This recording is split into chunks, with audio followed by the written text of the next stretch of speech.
I think the rugby program is an interesting, kind of an emergent learning experience, because it really started to, with the goal to try to connect students that weren't feeling connected through a sport.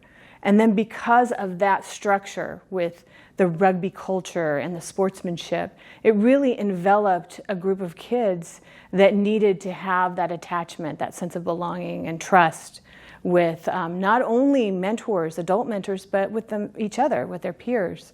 And so it's now morphed into something bigger, in that now it is that pathway to college for those students. And that's really what we're looking at when we talk about after-school programs that are incubative spaces. You know, you can start a program as one thing, and then it just kind of morphs and grows into what those students need and want it to be.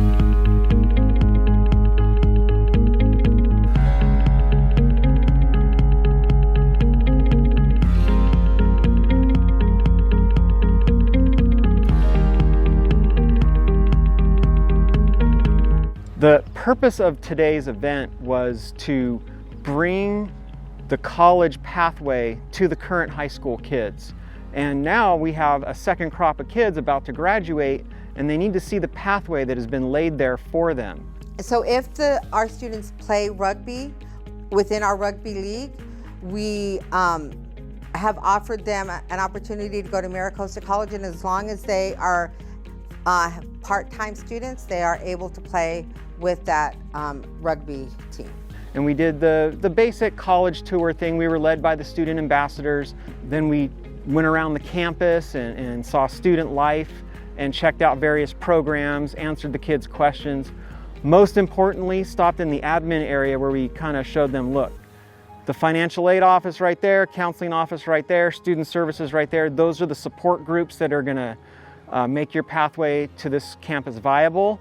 Then we bring them out to the rugby field, and then the college boys are super welcoming. And then they showed us the sports center and the career center, and they showed a lot of places that it was pretty cool. We took a tour around the Maricosta campus about like the classes they had, and like what you want to do because some people are going to be coming here to play rugby too. So then after, we just practiced with the team to get a little like taste of how they practice.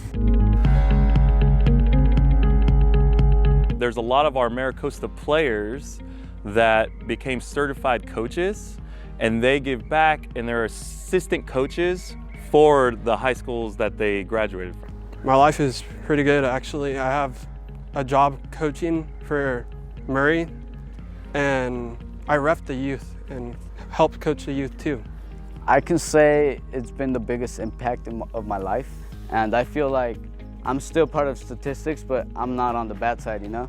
I'm at least, you know, like helping my family out and being on the positive side of, you know, that graph or whatever. At first, I felt like I couldn't like fit into the rugby sport because like it was rough. But like once we started practicing and like throwing the balls, and I was like, this is kind of fun, so I joined. It helps you a lot with communication with other people, because we came from people outside of our school. And when we're on the same team, we had to communicate with them in rugby. So like pass left, pass right, things like that. And it'll help you communicate, because in jobs, you can't just be sitting there, you know, just solo. You have to communicate. You got to work as a team, and you always got to be a unit. You meet people, and like they're from a different city, different club. So it's like you just go and like you're meeting new people everywhere you go.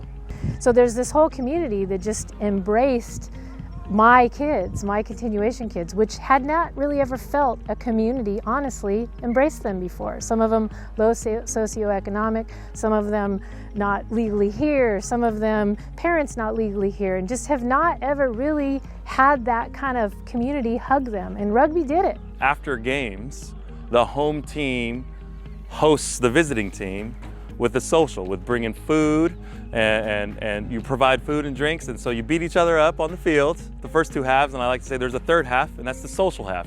You all come together and break bread together. These Torrey Pines kids, Rancho Bernardo kids, all these kids were embracing us and going, here, we'll serve you. The parents were serving them.